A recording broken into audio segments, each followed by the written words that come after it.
What's up, everyone? Welcome to episode 11 of the Patel and Kumar Show. I am Shivam Patel, coming to you live from San Antonio, Texas. And my co-host, Mr. Kumar, coming to you live from Mumbai, India. Mr. Kumar, Lakers have a 3-1 lead, a commanding 3-1 lead, I should say, on the brink of winning their 17th championship, LeBron's fourth. How are you feeling, sir? Just one more. I just gotta have that patience. But anyway, welcome everyone, and welcome to the Patel and Kumar NBA talk show. And this is Mr. Kumar, the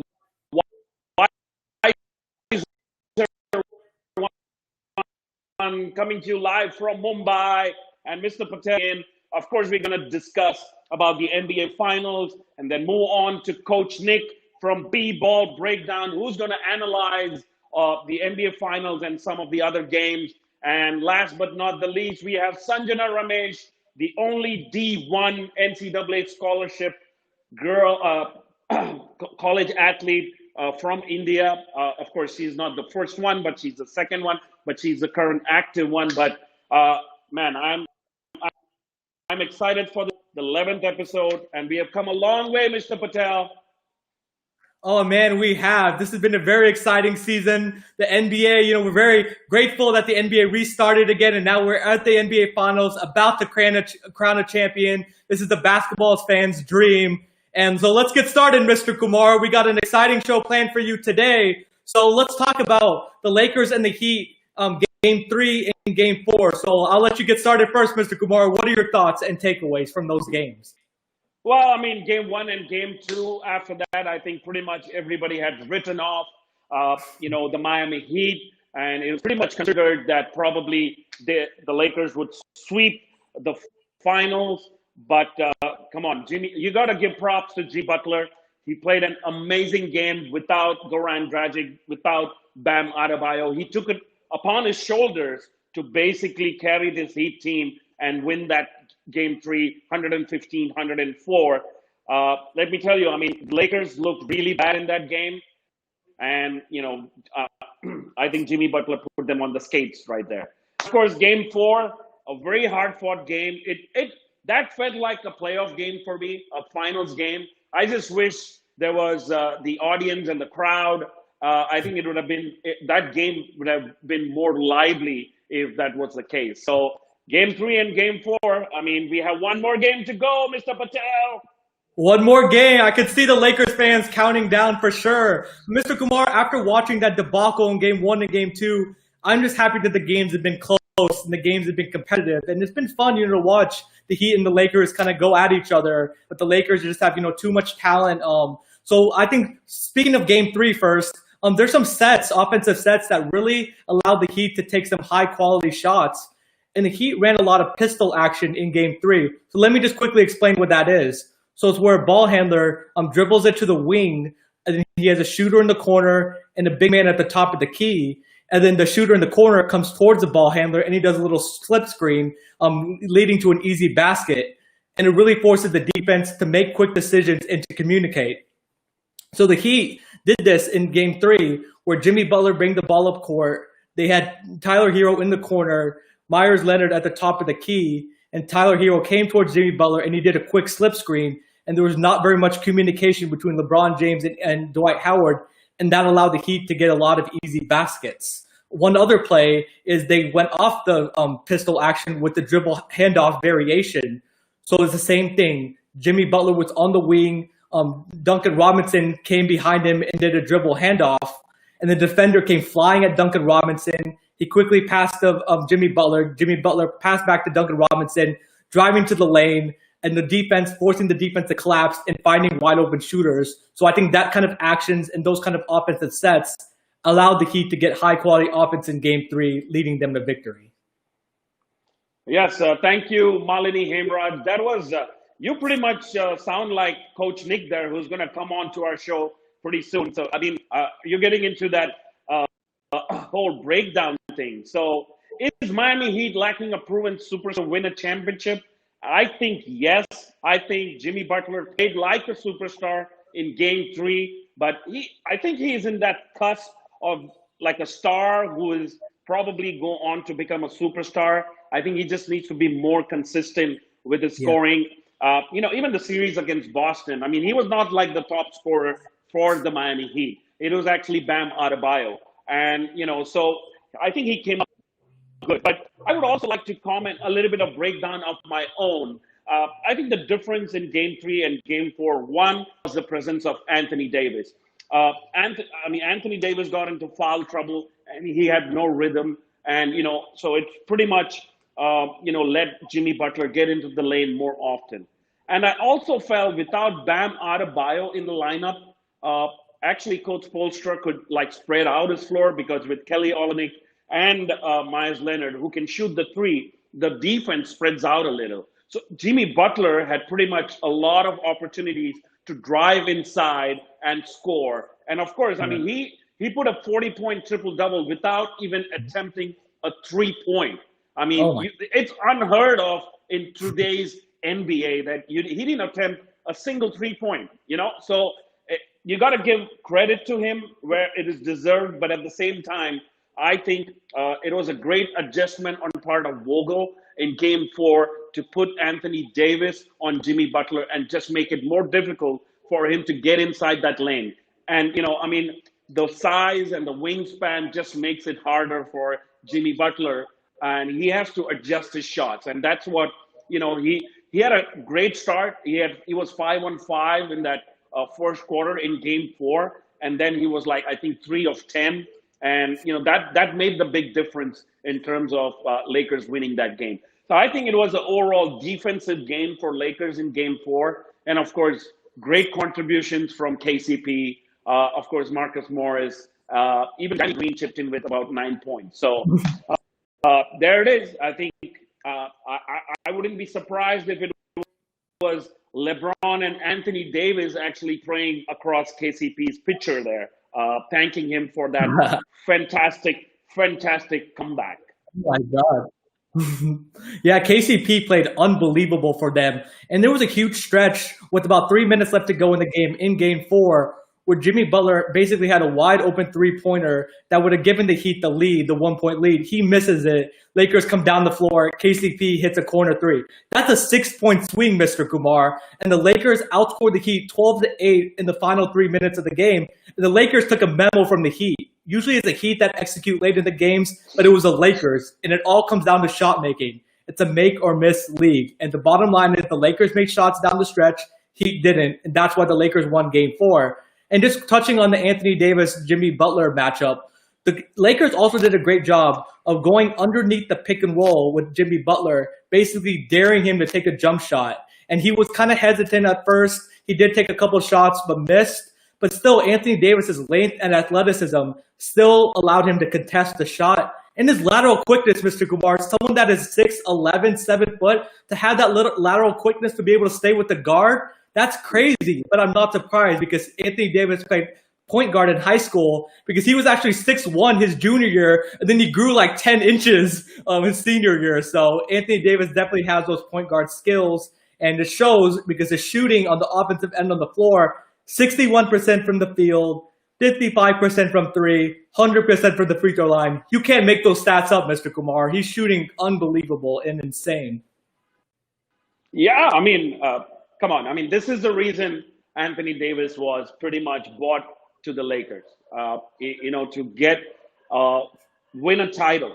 I mean, that's the basic, the reason why they got him. And there's no doubt that he's a star in the making. And I think it's going to be even interesting to see him next season now that he is, lived up to that expectation. So anyway, I think let's move on because we have, a very important guest with us. And that's Coach Nick from BBallbreakdown. He's been a Division I college coach as well. So let's welcome Coach Nick into the program and let's have his views on the NBA Finals. Good morning. Thank you for having me, everybody. Welcome, Coach Nick. We're very honored and excited to have someone of your expertise, on the show. And like you said, you offer basketball analysis and are the man behind the BBallbreakdown. So, Coach Nick, I got a quick question for you. So, in Game 4, that when Anthony Davis was guarding Jimmy Butler, he really not allowed him to get into the paint and was using his lateral quickness and his length to contest shots. But when the Heat tried to put him in pick and roll and try to get him off of him, the Lakers went underneath the screen, and Anthony Davis still used his size and athleticism to contest the shot. So in Game 5, what are some things that the Heat can do to kind of combat this?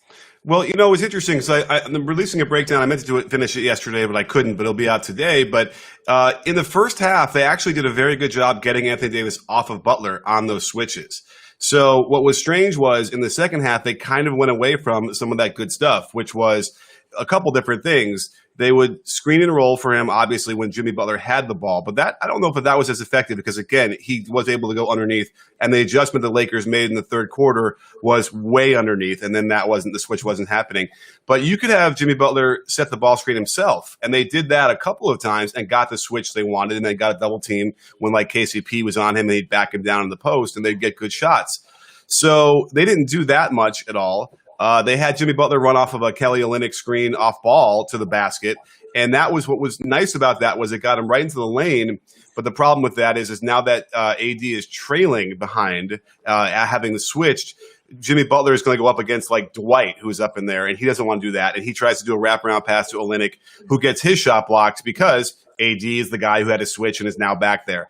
So that it causes all sorts of problems no matter what you want to do. But at the very least, what's in Spoelstra's mind, he's got to be just sort of shrugging and saying, we got the layup, right? We got a good shot right there. He happens to block it. That happens, but we can't really argue with the shot. So I would imagine you'd see more of that, like Butler coming off of pin downs, even like a traditional two guard would normally do it. He's been the lead guard probably too much, and they need to get him off ball more. I think they'll find more success that way. But the bottom line is Jimmy Butler shouldn't be shooting threes. It's just not his thing. Every once in a while he'll make one, but like you mentioned, there's not much for me to offer. You guys covered it in the last 5 minutes. It was pretty good. I don't know what else I can say. But that shot that Butler missed in the corner was a quick shot. There was 15 seconds left on the shot clock when they were down by 2 or 3. And that seemed to be the game with about, 3 minutes to go. And so those are the shots he shouldn't take. But I understand why Butler would not want to just close that gap and drive using that extra space Anthony Davis is giving him because it's a black hole and it's going to be really hard to get that shot off. Yeah. Yeah. So we have our first question for you, Coach Nick. Austin Raphael is asking, what is it about the intangibles of Heat defense that make them so formidable beyond hedging like most teams? Well, that's an interesting question. I mean, certainly we know that the Heat have this really special training program, and I've actually been trying to get some insight into what it is, and I haven't quite gotten any real details. It'd be hilarious if it was just we run suicides more than anybody else, because that seems so ridiculously old school. But they obviously are in shape, and that's one thing. So when you play zone, for instance, that's a lot of extra running because you're closing out a lot more. Even though you're only playing a smaller area, there's a lot more movement in theory because today offenses, if you're guarding the guy in the corner, you probably get 10 seconds off where you're just kind of in place. So, but here's the other interesting thing is they didn't really play zone at all last game, which is a crazy adjustment that Spoelstra made considering that they've sort of hung their hat on zone. But I get it. They kind of got lit up the last game. They played a lot of zone. But I think it's the mixture of that keeps the Lakers on their toes, which is beneficial for the Heat. So the zone switching back and forth is something that makes the offense have to think a little bit. So that would be something I'm sure we're going to see more of in Game 5. And then they have interesting moments where they will. I'm always about not helping one pass away off the corners, for instance, and they do that sometimes. And then other players will be in the pack line held position early, and they're getting burned by that. I'm actually a guy who would always – I'm not a pack line guy. I don't agree with the whole system. There are people like at Virginia what's his name at Virginia? Bennett. Yeah, Bennett, Coach Bennett.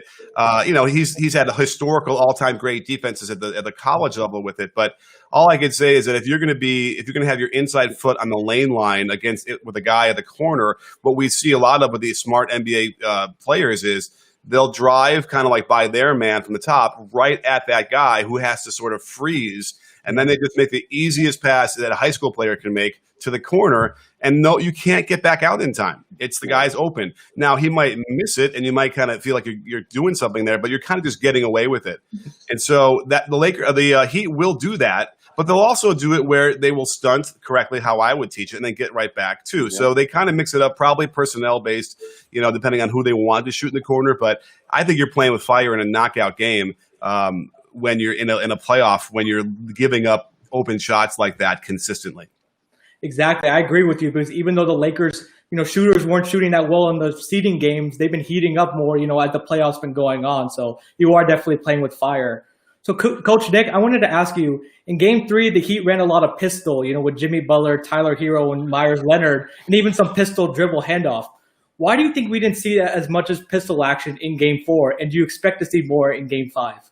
Well, there's a lot of variations to it. So we certainly saw no shortage of handoffs, especially when Bam is in there. So it functions differently when Bam Adebayo is in there versus Kelly Olynyk or Myers Leonard anyway. So that's probably part of it, which is the risk you run by, throwing a guy in there having not been in there the game before, or actually he missed 2 games.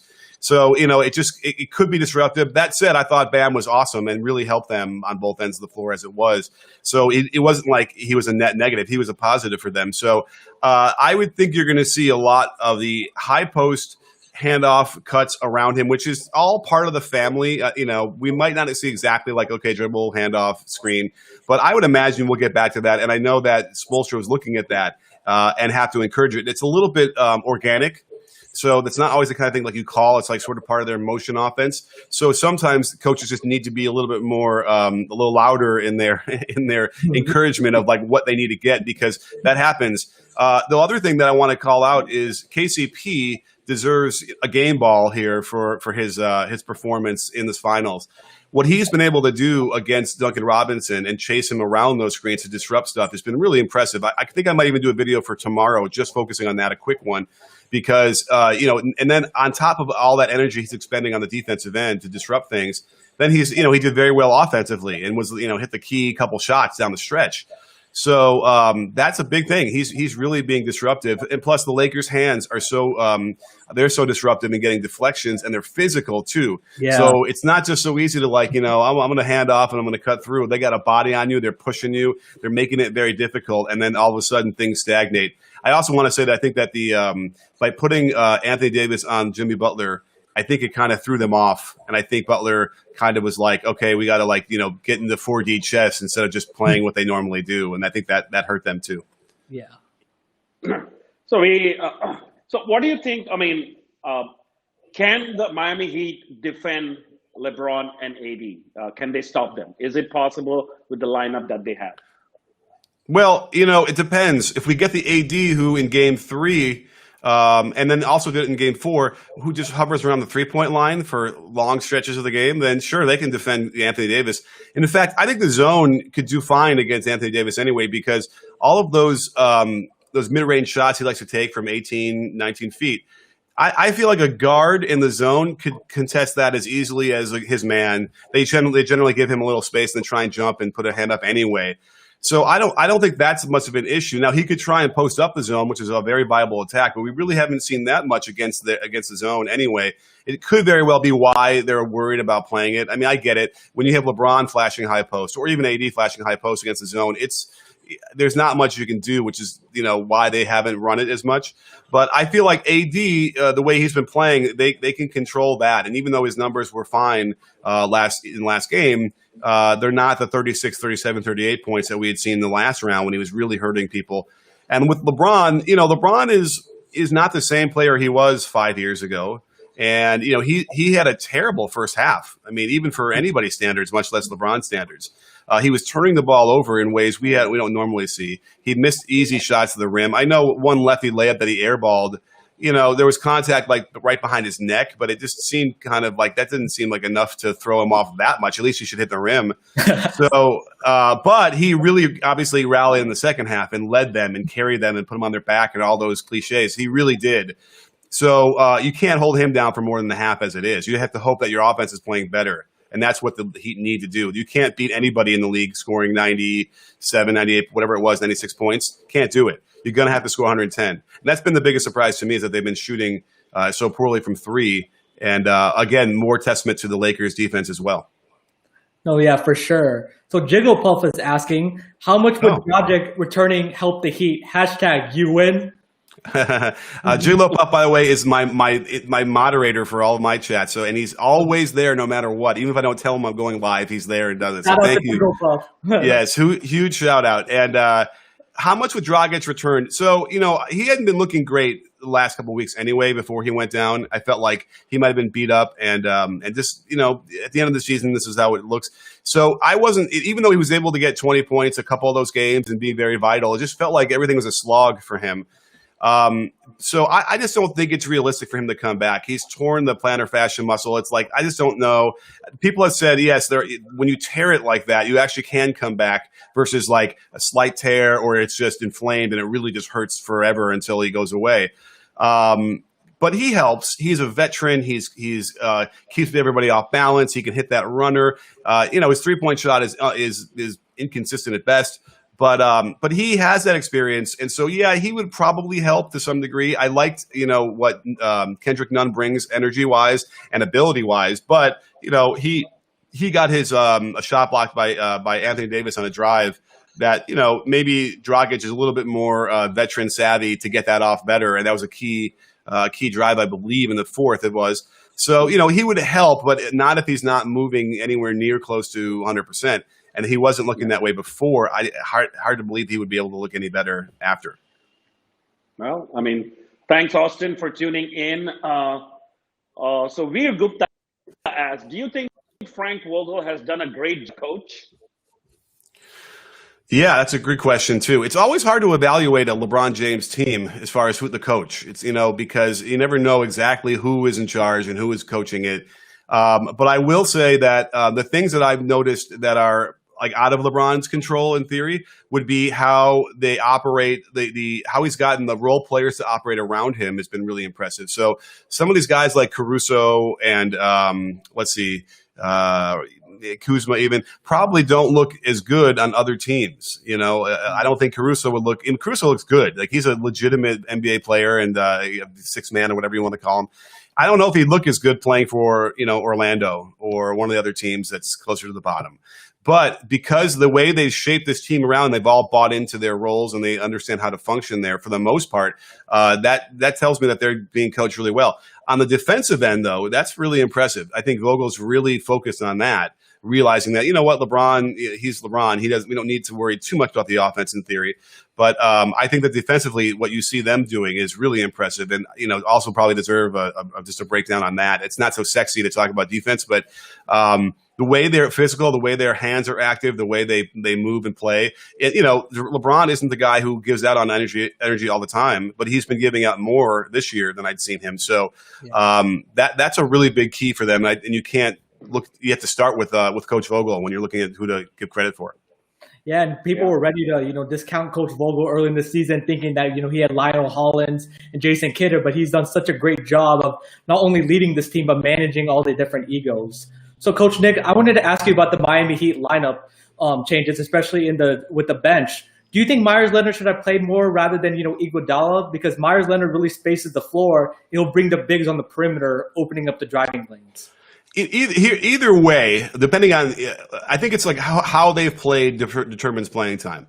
And Myers Leonard simply deserves playing time. The way he played those two games, he doesn't deserve to sit in the bench and not get any minutes in that last game. So yes, Myers Leonard should certainly get it. So when you say that, okay, who does he get minutes from? The only guy you would look at really would be, Andre Iguodala, who got, I think, like 19 minutes in the last game. I probably should have my, the thing called up. But, take 5 minutes or 6 minutes away from him, maybe take a couple other minutes from somebody else like Nunn, and give those to Myers Leonard. Give him his, 4 minutes to start the game, and give him, the 4 or 5 minutes in the third quarter. I think he deserves at least that. And, so that's an interesting thing. Now, Bam came back. Olynyk's minutes were then cut. I think they should try and play them together. As far as I can remember, they didn't do that at all. And I would like to see that. Like, that would be a thing where you'd start. But the problem is you can't start them because then I guess Crowder goes to the bench, and they would never not start Crowder, even though, Crowder has been okay. I kind of want to really quickly check the stats. Crowder, let's see here, has averaged 11 points. And what has he shot from the 3-point? Oh, you know what? Jay Crowder has shot 40% from the 3-point line. I would not have said that in this finals. In the Me neither. That's crazy because he's missed some key ones and he seemed off. But so you can't not start him and what he does on defense, But I would like to see at some point, running a lineup where they can get those Olynyk and Van together just to see what would happen if it would hurt them at all. So they have some options here, but it's pretty much getting toward the end of the rope for them. Yeah. Well, you're getting a lot of love from a lot of the Indian fans. Who's your pick? Maybe LeBron or AD? I mean, we're assuming, of course, Lakers are going to win the next game. Right. I mean, if they don't win the next game, they'll win the game after that, I'm pretty sure. So, although, if somehow they make some sort of adjustment, right, and get to a game 7, and then, we won't talk. You have to have me come back on if that happens and the Heat win, okay? Because that would be devastating. You're more than welcome anytime, Coach Nick. All right, to Mr. James, but that's not going to happen. He's not going to lose a 3-1 lead. But if it's close, it's not close. Okay, it's LeBron James. It will always be LeBron James. He is playing better as far as the box score numbers anyway, and he's playing better for longer than Anthony Davis anyway. Davis's game 3 wasn't as. Let's see. You know what? Now that I'm thinking about it, yeah, Davis's game 3 and the game 4 had these stretches where he was just around the perimeter and he didn't get any shots. I know he had some foul trouble, but that didn't affect him in the second half, and he still only got like the 7 shot attempts in the game 3. And then in game 4, he did it kind of the same way. He actually did turn it around when LeBron went out in the end of the third, early fourth, and did hit some shots, and all of a sudden came to life, but then kind of faded away again, and LeBron was the man. So it's without question, it's going to be LeBron James. It was probably already going to be LeBron James before the series started, but he's already acquitted himself well enough. He should win that award unanimously. Oh, I think it should be hands down LeBron James. I definitely agree. Yeah, I think the odds are like minus 600 for LeBron or something like that, and it's plus 800 for AD. So I think if you bet on AD winning the MVP, you could make a lot of money for sure. One day someone will finally explain how plus 600 or minus 200. I don't know. Yeah. I never understand what that means. I want 3-1, 2-1. Like that's what I can follow. I agree. So now, so we ran audience poll as well, and that's what the image was. And of course, 53% of our audience felt that it's going to be LeBron James. I think we all agree that it's going to be LeBron James. So, Coach Nick, I got to ask you the question of the playoffs. Had the Lakers had an easy path to the finals, what are your thoughts about the playoff path to the Lakers so far? Well, that's a good question. I mean, Anthony Davis and LeBron James are so much better than anybody the Heat have, for instance, right? When you went to Denver, that was also the case, but probably by less. So, and what I think here's the difference. When you have guys like Steph Curry out, KD, Kyrie, those are 3 of the top 5 or 6 or 7 players in the league. And so that definitely, says something about the path that he took. But now I got to remember who they played before that. Let me go back. Houston. Oh, yeah, in Houston. So they have Harden and Russ. So the question is, has it been easy or has it been like all-time easy? What's the context here? I think has it just been easy for like this year, Yeah, they had to play Portland. Well, I mean, it has been easier. It has been easier. The Portland Trailblazers got beat up really quickly, and they were already shorthanded to begin with. Because there was a moment there where they lost game 1, and you thought, okay, they could do some things, but CJ broke his back. Dame was injured also, and they were already missing Ariza. So that kind of was already out of the bat a little bit of an easier path for them, but that's normal for a first round for anybody. The Rockets, I don't think anyone realized how unhappy they were with each other. It sounded like the bubble did not do the Rockets well, all that enclosed space with them. So, so that was easier than we thought it was going to be. But personnel wise, you'd say, oh, that's a good team, and that they had to really expend a lot of energy to beat them. And then obviously the Nuggets, what they had to go through after going through 7-game series twice in a row, they were kind of gassed as it was. So it's been a little easier for them. But then again, I don't think you get an asterisk for winning a title, with that kind of a path. You might get an asterisk just for playing in the bubble the way they have, and that's because it's all so radically different. But I don't know. I wouldn't take any shine away from from that specifically. They still got to do the games. They still got to hit the shots. They still got to play the defense. Yeah. And so I wouldn't knock them down at all for the ease of going through the playoffs. And it looks like 77% say yes. The audience says the Lakers are getting an easy path. And I'm not surprised, because the Blazers are already going to the first series. They were already kind of beaten up because they basically had to win all their seeding games just to even get into the playoffs. Right. The Rockets, Russ was kind of injured a little bit, and you alluded to, Coach Nick, the chemistry problems. I think people are saying it's easy. The main thing is because they didn't have to play the Clippers. Because I think the Clippers would have beaten the Lakers because the Clippers were built to beat the Lakers. I think that's the main reason, an argument to say that the Lakers had an easy championship. So that and I had been calling that all season long that the Clippers could beat the Lakers because here's the thing with the Lakers, like who is their third best player? Who is their fourth best player? And when you identify KCP or Caruso, like in any other normal year, you'd say there's no way a team could win a finals with that being your third or fourth best player. But then again, AD and LeBron are that much better than anybody else they played on the floor that it does balance that out. But would it balance it out if they had to play a team that had KD on it or Steph Curry on it? That is the difference. Or Kawhi Leonard and Paul George. So, it really was too bad that we were deprived of that. And it ultimately cost Doc Rivers his job for not winning that series and having been up 3-1. So I agree that certainly was an unfortunate event that happened there, even though, it was fun to watch Denver do that. The Clippers, they were better suited to, I think, compete against the Lakers, but not the way they ended up playing. Those last three games were not, unless they had radically been able to turn it around. Let's just say they win the game 7 to get to the final, conference finals against the Lakers. The way they had been playing, even still, was not the kind of thing that would give you a lot of confidence against the Lakers. But it happens, and everyone, LeBron had lost. Kevin Love and Kyrie Irving in 2015, and the Warriors got they won it, and so that happens with injuries. It happens all sorts of ways, and I get it, but I wouldn't want to take anything away from that. I might take it away from them from the bubble thing, just because that's easier. I think that's easier, but the path is the path. It's hard to change that. Yeah. Let's just call the Clippers like a brain freeze. I guess, but okay. Anyway,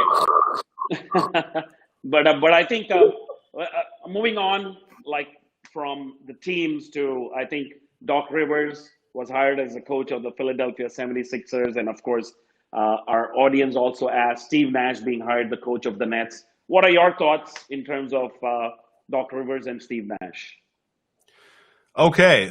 Well, I guess we'll start with Doc Rivers. So that was kind of shocking because that was Mike D'Antoni's job to have. And I don't know what the delay was when he visited and they talked, because it sounded like it was his job to accept. And I'm telling you, Doc Rivers swooped in there the second he got fired from the Clippers and just took that job. I don't know. I just have serious doubts of whether Embiid and Simmons could win a title together, that pairing.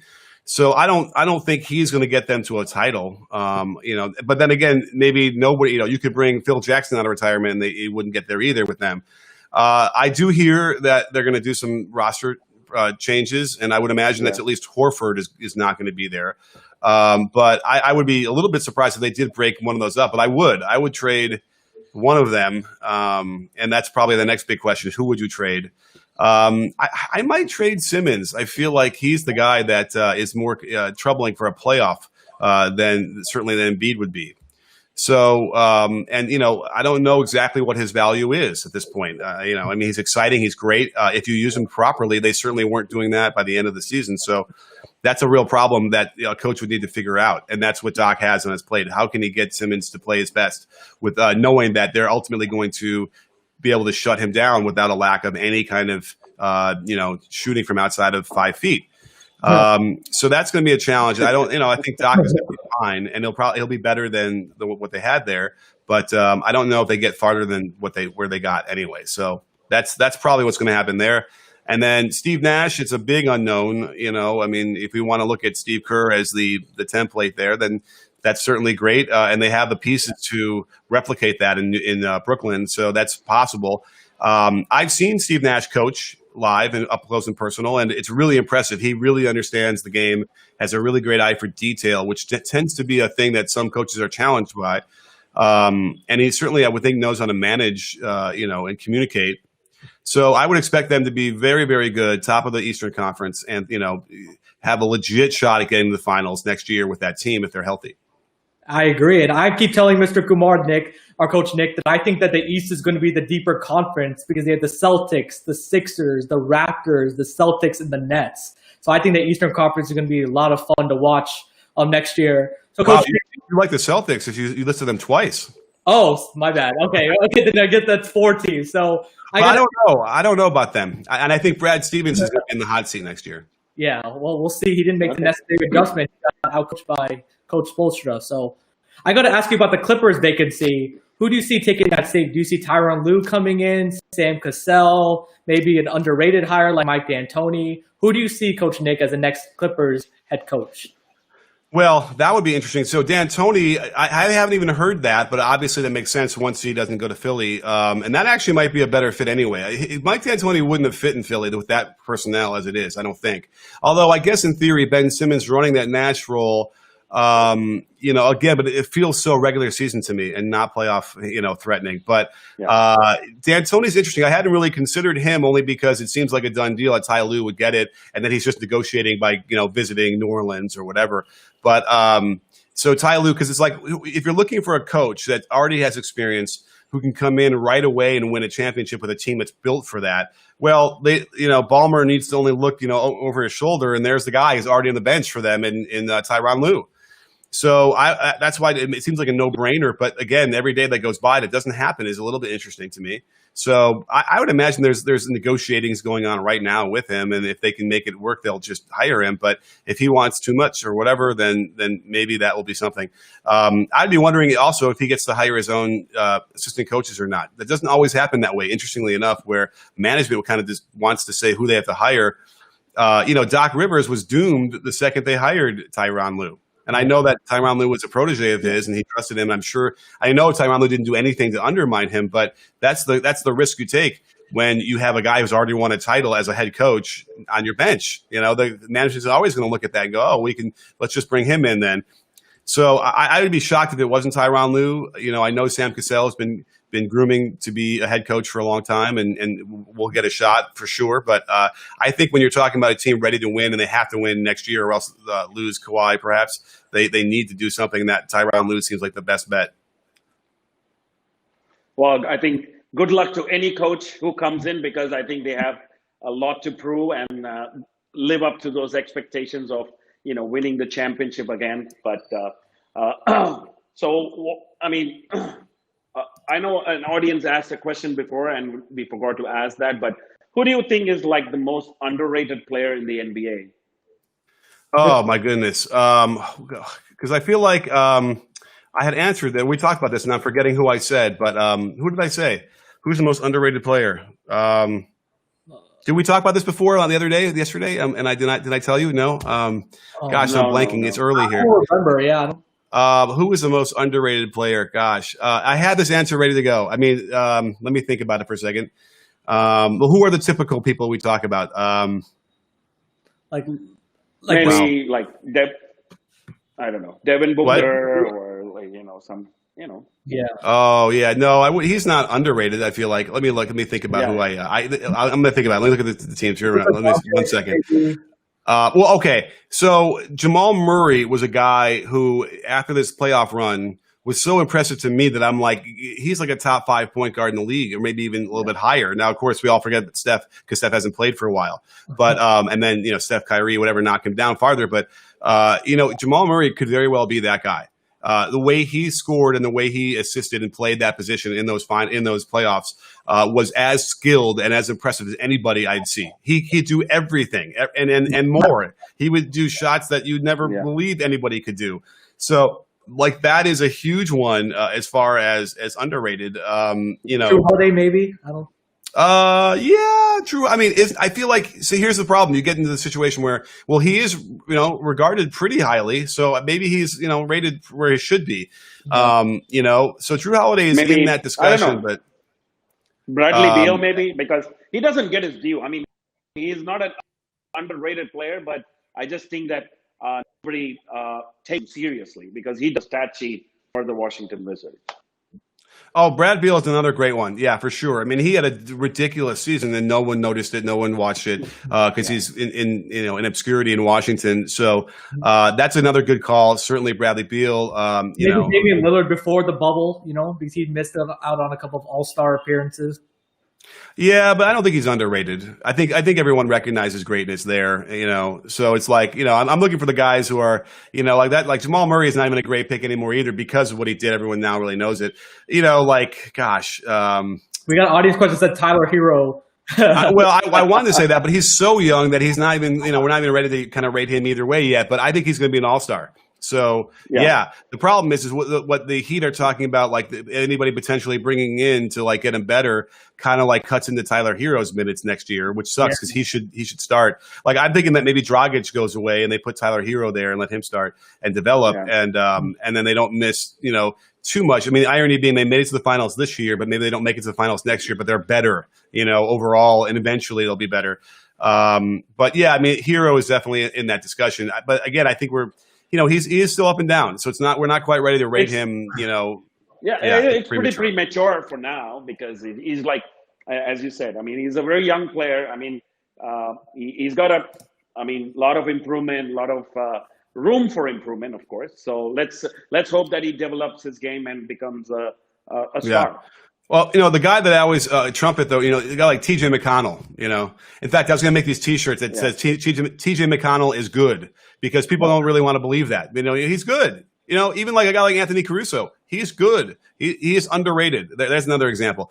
Anthony Caruso can pass. He can play defense very well. He's very smart. He doesn't shoot as well as he should for that kind of position, but there's another guy who's underrated. KCP, is probably a little underrated too. I mean, if you want to go there and look at the finals, Kelly Olynyk is underrated. On that end. What's that? Karis LeVert a little bit. Yeah, he is good. He's good. And by the way, alongside the other two, he should look better. He should get easier shots, and he should be able to get 18, 20 points easy. So, so Karis LeVert could be under that. Although, again, I think people recognize him too. But he's got one last shot. This is his next year to really prove that he could do it on a good team once and for all. But, that he could be in that. I mean, Spencer Dinwiddie is also probably underrated as well on that end. So it's a good question. Yeah. So, okay. So let's move on and know a little bit more about B-Ball Breakdown. Of course, I mean, we're all interested to know, like, how did you come up with that idea and just what made it click? I mean, of course, you have 800,000 followers on YouTube now, and, of course, the comments keep coming in. So just let us know a little bit more about B-Ball Breakdown. Sure. And I want to make sure I didn't quite get to 800, did I? Am I there? Because I think I need to celebrate when that happens, but I have to keep my eye on it. Yeah, it's very close. I'm going to tell you right now. I have 797, almost there. Almost. 10 years ago, back in the days of YouTube was the Wild West, and you had these internet stars who could make a nice living just by talking to the camera and screwing around. And so I had a buddy who was managing a few of those people, and we were like talking about stuff and was like, let's create a channel that we could reverse engineer what we learned by accident with those guys. And so after a little while, I was like, well, hey, how about, I had coaching experience, I had editing experience. Let's mix these two things and do something for basketball. It also came out of the 2009 Celtics Bulls series, which was a 7-game first-round epic thing. And I actually broke down every one of those games during the break, which you can watch on the YouTube channel. And, it was epic and it was dramatic, but there was a lot of sort of bad basketball being played and a lot of basketball that wasn't being pointed out what was really going on. So I was like, someone needs to point out like why this is happening and why this defense is breaking down and stuff. So out of that, I started it, in 2010, but I was also coaching, at the high school level full time as well. So the day I stopped coaching was the day that B-Ball Breakdown blew up in 2013. I just started doing it every day and really focusing on it. I think what one of the steps that really kind of caught on was that, the tagline is, it's not a channel, it's a conversation. Yeah. And I would respond to the comments. And I think that was different considering, before, if you were watching ESPN, you were forced to sit on your couch and they would tell you what's happening, no interaction. These guys wouldn't, if they were ever on Twitter, they wouldn't respond to tweets or whatever. So there was a very one-way conversation. And so I came in there and was like, yeah, let's discuss this. Let's argue. And that seemed to really catch on in the YouTube sphere.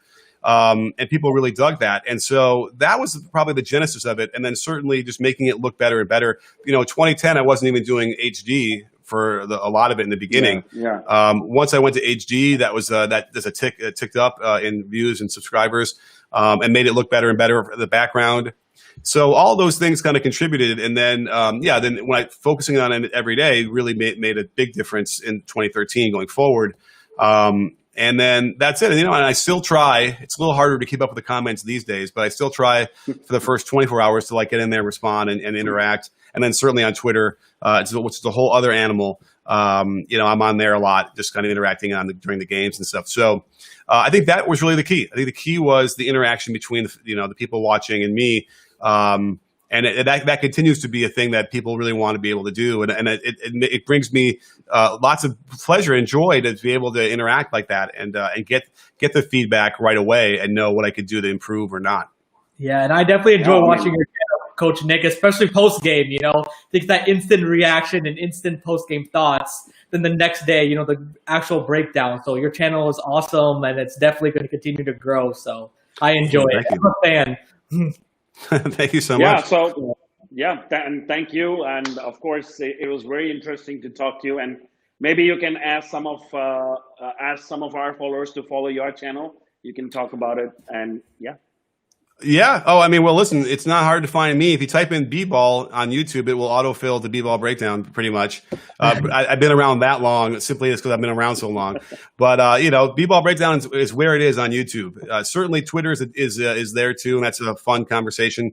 But it's all B-Ball Breakdown, Facebook, Instagram. Instagram, by the way, you should follow me there, especially because I do a lot more coaching stuff there. Tips, online demo stuff, on-court demos. And then, it's more X's and O's versus anything else. But, and IG is a fun place to do it. I actually will do some more live things there in the off season as well. So, anywhere, any kind of social media. I have a Twitch. I haven't done Twitch, but I've got it. So one day I'll figure that out. But, so I'm easy to find. Well, thank you very much, Coach, for your analysis and insights. And we enjoyed having you on the show. So thank you. My pleasure. I'm in. You're in. Hope to see you in India. Maybe we conduct a clinic here in India. And absolutely, hopefully after whenever it's conducive for travel, So absolutely, thank you I once will again. be there. Yeah, thank you so much. Thank you so much, thank Coach you, Nick. And we'll definitely be following B-Ball Breakdown. So maybe you can see some comments from Patel and Kumar. You got it. Thank you. Well, that was interesting. I think it was a fantastic conversation there with Coach Nick from B-Ball Breakdown. Of course, we only had very little time to discuss a lot of the, about the finals and other teams and players. And I think let's hope to get him onto the show in the future as well. So, but now I think we got to move on to the Indian Tadka section, which is going to be the spiciest section on YouTube. The Patel and Kumar NBA talk show, Indian Tadka.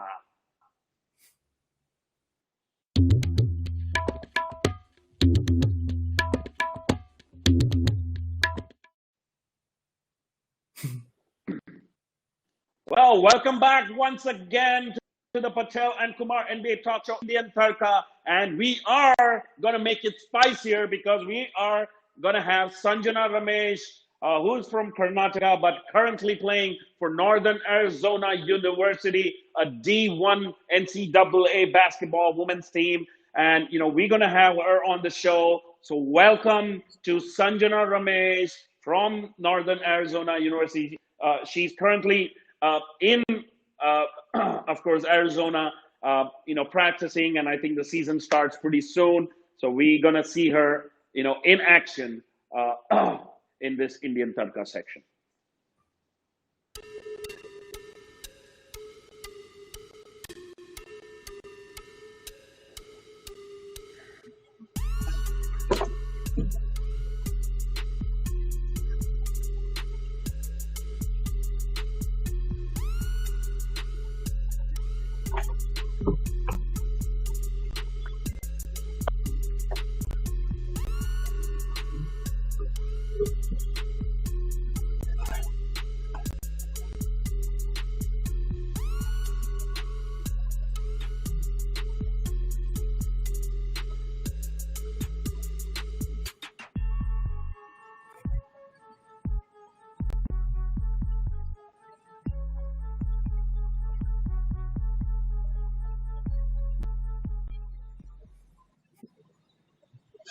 Welcome, Sanjana, to the Patel and Kumar show. We're very excited to have you. You're like a block machine in that clip, man. It's like a no-fly zone. Oh, thank you. Yeah. And Thank you. Thank you for having finally, me. we have and finally we have Ron in the show. Otherwise, it was just me and Mr. Patel, and none of the girls wanted to look at us. So hopefully, you coming in improves the rating of the show. That's just too mean. Come on, you guys are really good looking. Yeah, I appreciate it. Yeah. Me a little bit more anyway, than Mr. Kumar, but yeah. Yeah. Welcome once again, and we are so excited to have you, and especially it's such a commendable job scholarship. Not many people get it, even in the U.S., and especially for somebody from India to get a D1 scholarship. You're only the second female to get it from India. So how has the experience been so far? Oh, it's been really great. My life has completely changed in the last 2 years. I don't even recognize myself like 2 years before this. So it's been a really great experience. I've learned a lot. Yeah. And how was that transition for you coming from India to playing, Division I college basketball at Northern Arizona? Initially though, it was a bit hard because it's a cultural shock. You're like going to a new country. In fact, I hadn't even been to like US before, and that was my first time. And I'm living there for a year, so I didn't really like understand how hard it was going to be. And only once I got here, I realized that like it's really like a difficult transition in the beginning. You try to understand the culture, try understanding their like way of perceiving basketball. But I think I've learned a lot being here. Very nice, very nice. So, what would you say is the main difference, especially, of course, when you play in India? I mean, it's just a coach. You never get a strength and conditioning expert. You don't get a trainer. You don't get a physician. But I mean, these are some of the things that are like natural in a college team. So how different has it been, especially considering you get so many resources? Oh, it's been really different. Especially like you said, weight and conditioning. We have like weight and conditioning like thrice a week where we lift heavy weights and stuff. So my first week here, all these fancy names, hang cleans, power snatch, deadlift. I mean, I've never done that before. But these things are really important to like help your game get better. And we actually have a very good like strength and conditioning program here, and that's really helped my game improve as well. Yeah, for sure.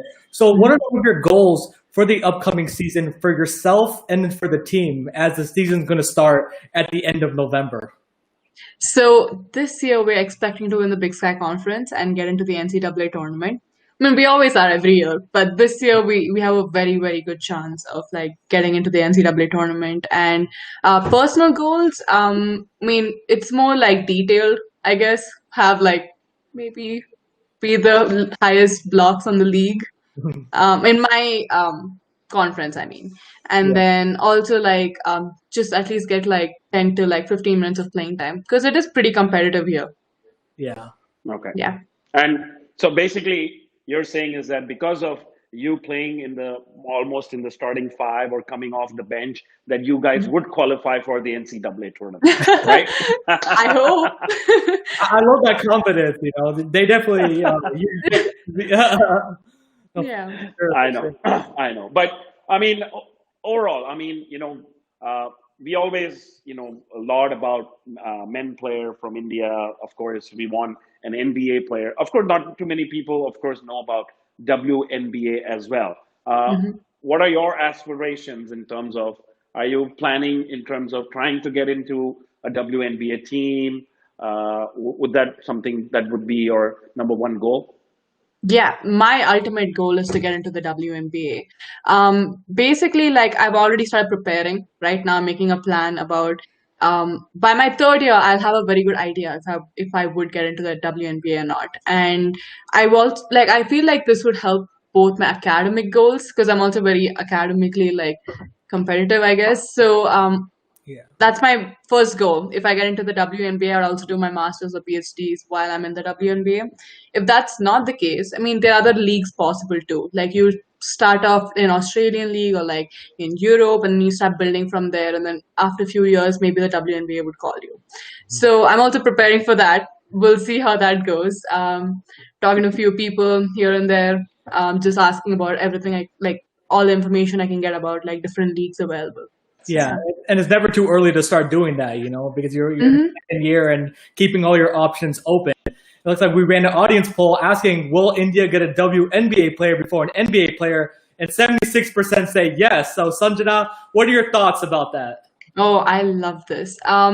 Yes, I mean, right now, like I guess principals in the NBA G League and everything, and I love that there's like a good competition, here. I do feel like there's a better chance of a WNBA player because I mean it depends. Like NBA player, they're different leagues, Like, but WNBA is just the top league. There's not like a G League or a D League and stuff. Yeah. So it depends on what type of league, but I feel like going through a college route really like helps you like go through that culture, play through that competition, and you're not like directly getting exposed to the competition, Yeah. which is much harder. Like you have a lot of pressure on you, and that's your one shot.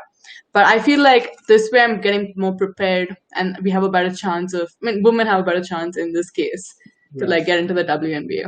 And did you always before you came did you always want to go to college, or did you think about taking the international route, going to the WNBA route and skipping college? I did, but WNBA has a rule right now that you have to attend college before like getting into the WNBA, which is kind of weird because they do have this rule about it, but I've seen like other players just directly get in, so I don't understand how that works. But yeah, I would have loved doing that. I just don't think that I'm in that level yet, which I can like accept. And I feel like being in like America really has helped improve my game, and I think I can reach that level one day. Yeah, I absolutely feel, getting college experience, especially in the US, and more importantly, Division One, it's very important because, as you said, I mean, yeah, you get those, extra resources that probably you don't get, somewhere else, and these are some of the things that you need to get used to before you become a professional player because the standard of play in WNBA is, I mean, I mean, you may say that it's women's basketball, but I mean, you It's look at, I high. mean, I have looked at, Sue Bird and, all those kind of players. They play at a very, very high level. And, if you Yeah. need to compete with them in the WNBA, that's what you require. And of course, we have some of your fans also saying good luck to you. And they would also be very happy to see an Asian player coming in. So who is your WNBA GOAT? Is it Sue Bird or is it Oh, Taurasi?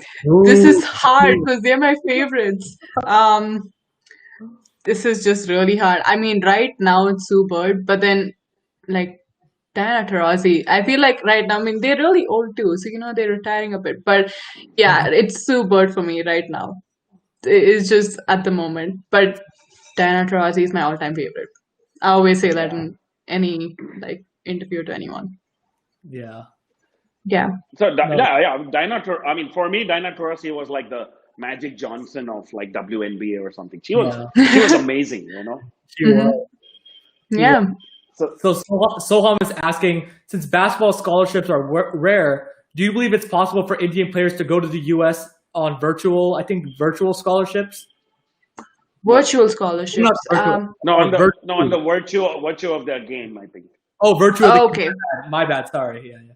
Yes, I do believe it is possible, but then I feel like we need to be exposed more to the US level of basketball because I think people don't really understand the level of competition here, especially me. I think it's just not our fault because we don't see that level in person, and that's why we need more opportunities like the NBA India games and like training camps and stuff like that, and opportunities from like NBA Academy and stuff. So I think that would really like help people understand what they need to do to get to that level. Yeah. Yeah. Yeah. Yeah, because we just put up a list actually of how many players from India are actually studying in the US. I mean, boys and girls, of course. We found a list of 13 people.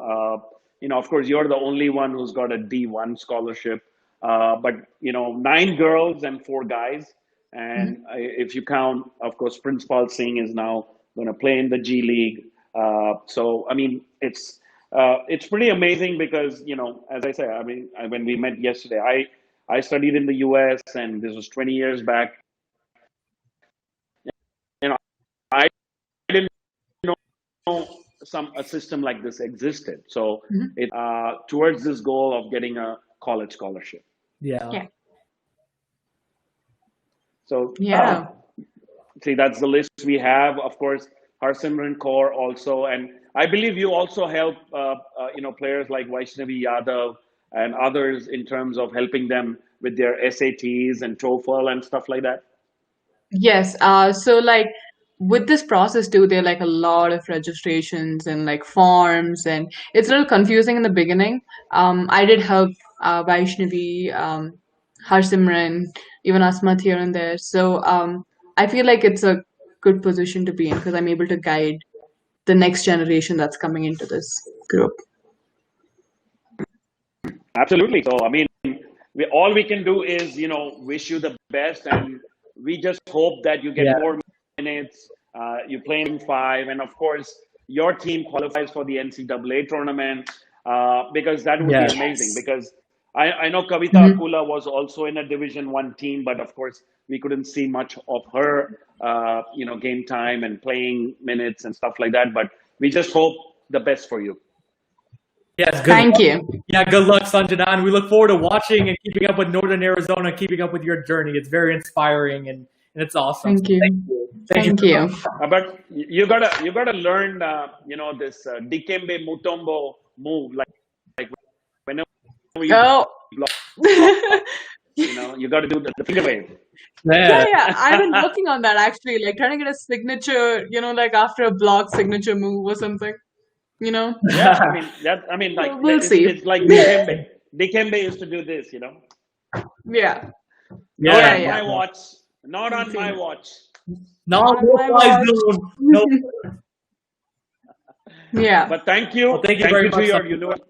Thank you for to your university as well, because they helped us coordinate to get you, your PR team, and of course, relaying our show on the college Facebook channel as well. Yeah, so thank you, Northern Arizona University, and thank you, Sanjana. Of course, thank you. Good luck. Good luck. Okay. Do I just press the? Okay. Yeah, I think our producer will do that. But one great conversation there with Sanjana, Mr. Patel. I think it's really exciting, and definitely she should be a role model for a lot of youngsters who are playing basketball in India. Oh, she definitely is a role model, and she's very bright. You can tell her performance in basketball is always obviously speaks for itself. Coming in getting a D1 scholarship is no easy feat. She's very focused. She has a bright future. She knows that she's going to get to the WNBA, and I definitely look forward to keeping track of her journey and seeing her being successful. So she's a very, very inspiring journey, and I'm very glad that we were able to get her on to have our conversation. Absolutely. So what a fantastic show it was today, and I think we will be moving on to our final show of the season, next week on 15th of October. But of course, we cannot go out without a bang, and that bang is we have Coach Taylor Jenkins coming on to our show, and of course Sonia Raman. So let's see what the producer has in store for us. Namaste, India. I'm Taylor Jenkins, the head coach of the Memphis Grizzlies. I'll be joining the Patel and Kumar NBA talk show on Thursday, October 15th, to talk about the Grizzlies' 2019-20 season and what to expect from our young team going forward. From my previous 2 India webinars, I know that the Grizzlies have a growing fan base in India. So I'd love to have one lucky winner join me live on the Patel and Kumar show.